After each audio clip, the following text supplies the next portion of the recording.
जैसा कि दोस्तों आप सभी जान चुके हैं कि छत्तीसगढ़ में 301 पदों पर पटवारी की भर्ती होने वाली है।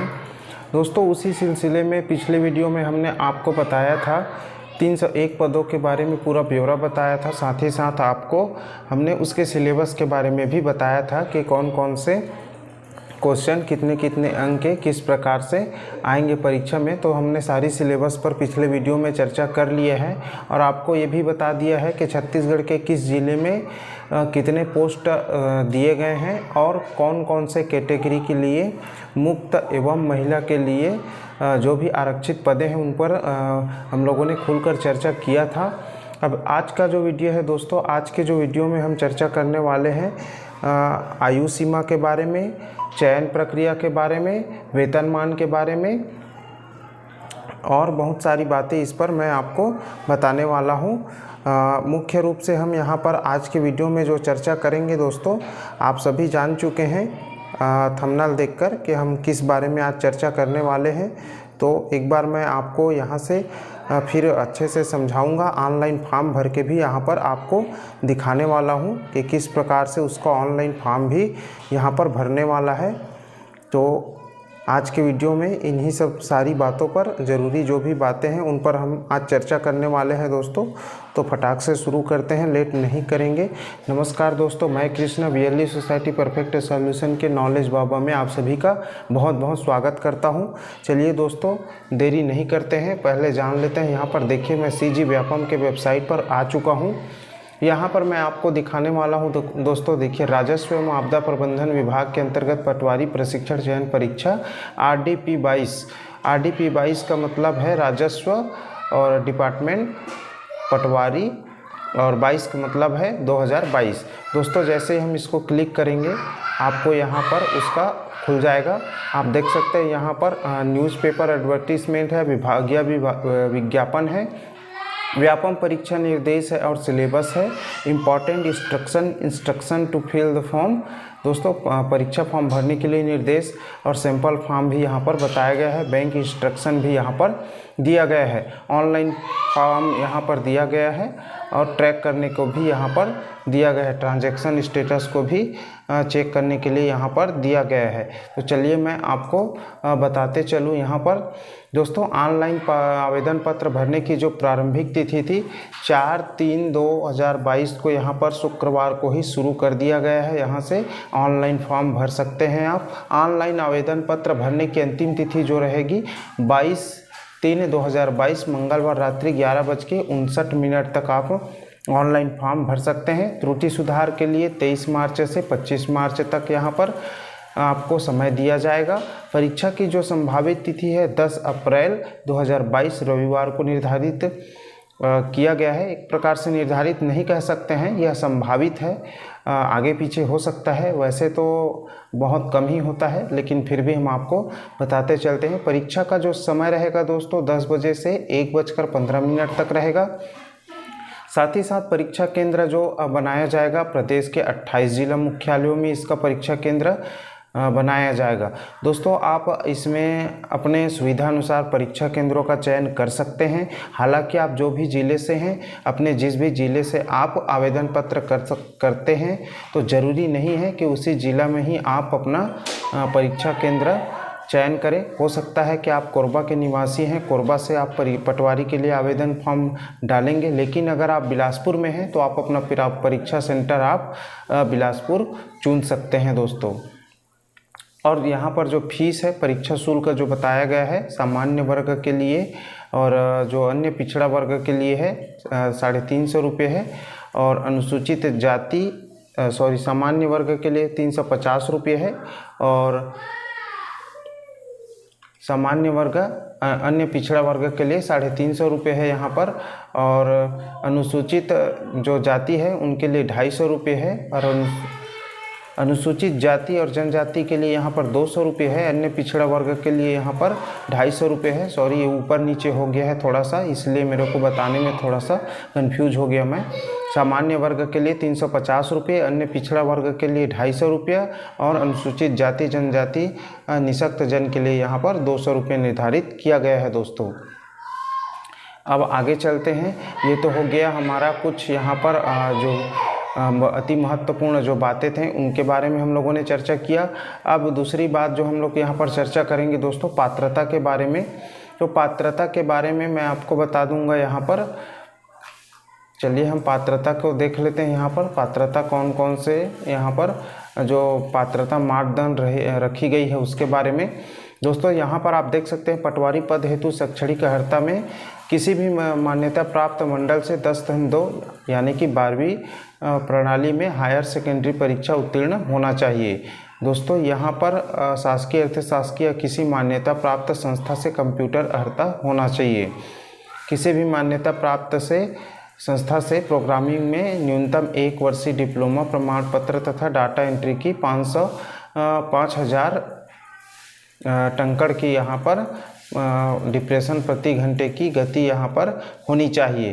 दोस्तों यहाँ पर जो रखा गया है शैक्षणिक अर्हता 12वीं पास वालों को, और उसके बाद शासकीय अशासकीय मान्यता प्राप्त शासकीय या अर्ध शासकीय किसी भी मान्यता प्राप्त कंप्यूटर संस्थान से आपको 1 वर्ष की यहाँ पर डिप्लोमा मांगी गई है, जिसमें आपको 5,000 प्रति घंटा की टंकड़ की यहाँ पर परीक्षा आपको उत्तीर्ण होना चाहिए और इसका एग्ज़ाम भी लिया जाएगा दोस्तों। उसके बाद वेतनमान के बारे में बात कर लें तो यहाँ पर वेतनमान आपको बताया गया है। वेतनमान जो कि है यहाँ पर 6वें लेवल का यहाँ पर वेतनमान इस पर लागू होता है दोस्तों। 6वां वेतनमान यहाँ पर लागू किया गया है। 6वां वेतनमान के अनुसार से इनका वेतन दिया जाएगा। वही लगभग यहाँ पर 6वां वेतनमान में 28,000 के आसपास इसका वेतन जाएगा दोस्तों। उसके बाद जो आयु सीमा है दोस्तों, दिनांक 1/1/2022 को 18 वर्ष से कम तथा 40 वर्ष से अधिक नहीं होना चाहिए। यहाँ पर स्पष्ट रूप से बता दिया गया है। छत्तीसगढ़ शासन सामान्य प्रशासन विभाग रायपुर द्वारा समय समय पर जारी परिपात्रता अनुसार अभ्यर्थियों को आयु सीमा में छूट पात्रता होगी, किंतु किसी भी स्थिति में अधिकतम आयु 45 वर्ष से अधिक नहीं होगी दोस्तों। नियम और शर्तें में और बताया गया है कि छत्तीसगढ़ का स्थानीय निवासी होना चाहिए।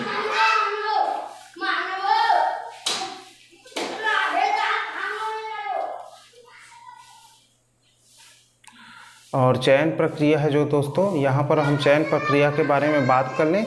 चयन प्रक्रिया है यहाँ पर लिखित परीक्षा यहाँ पर लिया जाएगा, जैसे कि आपको ऊपर में ही पता चल गया था। लिखित परीक्षा के प्राप्तांकों के आधार पर अभ्यर्थियों की जिलेवार मेरिट सूची तैयार की जाएगी। प्रत्येक जिले की संयुक्त प्रवीण सूची वर्गवार OBC SC ST female ex serviceman प्रवीण सूची विभाग को सौंपी जाएगी, जिसके आधार पर दस्तावेज के सत्यापन के पश्चात पात्र पाए जाने पर नियोक्ता द्वारा निम्नानुसार चयन की कार्यवाही की जाएगी। दोस्तों आप लोगों ने यहाँ पर यहाँ इसको देखा कि यहाँ पर लिखित परीक्षा लिया जाएगा। उसके बाद आपको दस्तावेज के सत्यापन के पश्चात आपको सीधी भर्ती आपका चयन प्रक्रिया किया जाएगा दोस्तों। उसके बाद आपको एक फॉर्म भरना है। तो दोस्तों आपका फॉर्म ऐसा खुलेगा इस प्रकार से। यहाँ से आपको पूछा जाता है कि क्या आप विज्ञप्ति के लिए विज्ञापित पद के लिए शैक्षणिक अर्हता रखते हैं, तो हाँ या नहीं। तो हाँ दोस्तों, इसमें पूछा जा रहा है, ऊपर ही क्लियर कर दिया गया है कि अगर हमको बता दिया गया है कि संबंधित अभ्यर्थी संबंधित जिले के ही निवासी अपने ही जिले पर आवेदन करेंगे। तो यहाँ पर उसी को पूछ रहा है, क्या आप छत्तीसगढ़ के मूल निवासी हैं, तो हाँ। क्या आप शैक्षणिक अर्हता रखते हैं, तो हाँ। उसके बाद यहाँ से आपको कहाँ किस ज़िले से रहते हैं उसको चयन कर लेना है। उसके बाद जैसे ही आप इसको चयन करेंगे, यहाँ पर आपको फॉर्म डालना पड़ेगा जो कि 40 KB से कम न तो 60 KB से ज़्यादा होना चाहिए। उसके बाद आपको सिग्नेचर अपलोड करना पड़ेगा। 20 KB से कम न तो 40 KB से ज़्यादा होना चाहिए। 20 से 40 के मध्य और यहाँ 40 से 60 के मध्य आपको अपलोड करना है। उसके बाद बेसिक इन्फॉर्मेशन है दोस्तों, इसको मैं थोड़ा सा और बड़ा कर दूँ। यहाँ पर आपका नाम लिखना है जो कि आपके आधार कार्ड या 10वीं के मार्कशीट पर जो है वही लिखना है यहाँ पर। उसके बाद सेलेक्ट रिलेशन टाइप करना है यहाँ पर, जैसे फादर मदर का चुन लेना है नाम। उसके बाद जो भी रिलेशन यहाँ पर चुने रहेंगे उसका नाम यहाँ लिखना है।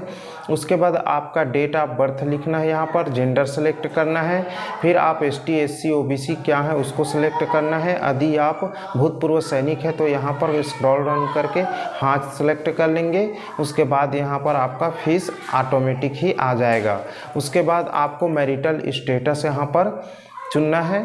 उसके बाद आपके यहाँ पर एड्रेस यहाँ फिल करना है, जैसे कि हाउस नंबर, स्ट्रीट नेम, मोहल्ला क्या है आपका, उसके बाद विलेज, उसके बाद पोस्ट ऑफिस, उसके बाद यहाँ पर स्टेट चुनना है। स्टेट चुनने के बाद आपको यहाँ पर ज़िला भी चुनना रहेगा। उसके बाद सेलेक्ट पिन कोड यहाँ पर आपको डालना पड़ेगा दोस्तों।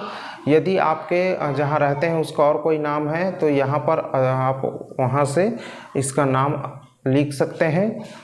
लेकिन उसके बाद यहाँ पर आपकी राष्ट्रीयता यहाँ पर आपको सिलेक्ट करना है। तो यहाँ पर हिंदू जो भी हैं आप यहाँ पर यह सेलेक्ट कर लेंगे। उसके बाद मोबाइल नंबर डालना है, ईमेल आईडी डालना है। उसके बाद दोस्तों आप एग्ज़ाम सेंटर लेने की बारी है। तो एग्ज़ाम सेंटर मैंने पहले ही बताया है, जैसे कि आप अगर कोरबा में रहते हैं और कोरबा ज़िले के हैं निवासी हैं, और यदि आप कांकेर में रहते हैं तो आप यहां से कोरबा ज़िले के लिए आवेदन करने के पश्चात आप कांकेर में यहाँ पर अपना परीक्षा केंद्र ले सकते हैं दोस्तों। उसके बाद डिक्लेरेशन फॉर्म आ जाता है, इस पर आई एग्री करके यहाँ जो कैप्चा कोड है उसको यहाँ पर डालना पड़ेगा।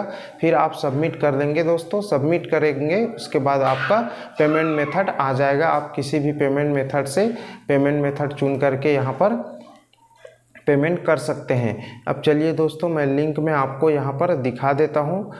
यहाँ पर जैसे ऑनलाइन फॉर्म ये है, तो जैसे हमने क्लिक किया देखिए फॉर्म ओरिजिनल खुल गया। उसके बाद यहाँ से आप सेलेक्ट कर सकते हैं जो भी है। मान लीजिए मैं नारायणपुर कर लिया आपको दिखाने के लिए। यहाँ पर नीचे चले आते हैं स्टेट, यहाँ पर देखिए आप अर्बन है या रूरल है उसको सिलेक्ट करना है। यहाँ पर मोबाइल नंबर, ईमेल आईडी, ऊपर सारी चीज़ें भरना है जैसे कि मैंने पहले ही बता दिया है। यहाँ पर परीक्षा सेंटर चुन लेंगे, यहाँ आई एग्री पर क्लिक करके यहाँ पर कैप्चा फिल करके आगे बढ़ना रहता है दोस्तों।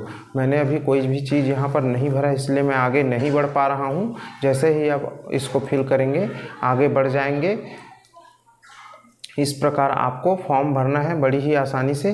पेमेंट मेथड के बारे में मैं आपको बता दूं दोस्तों, आवेदन पत्र पूरा भरकर जब आप सबमिट करेंगे तो आपको 3 पेमेंट गेटवे मिलेंगे जैसे कि बताया गया है। यहाँ पर किसी भी एक में क्लिक करके आपको पेमेंट ऑनलाइन सुविधा उपलब्ध होगा। यहाँ पर ऑनलाइन आपको पेमेंट कर देना है। आप जैसे नेट बैंकिंग कर सकते हैं, क्रेडिट कार्ड, डेबिट कार्ड, किसी भी माध्यम से यहाँ पर कर सकते हैं दोस्तों।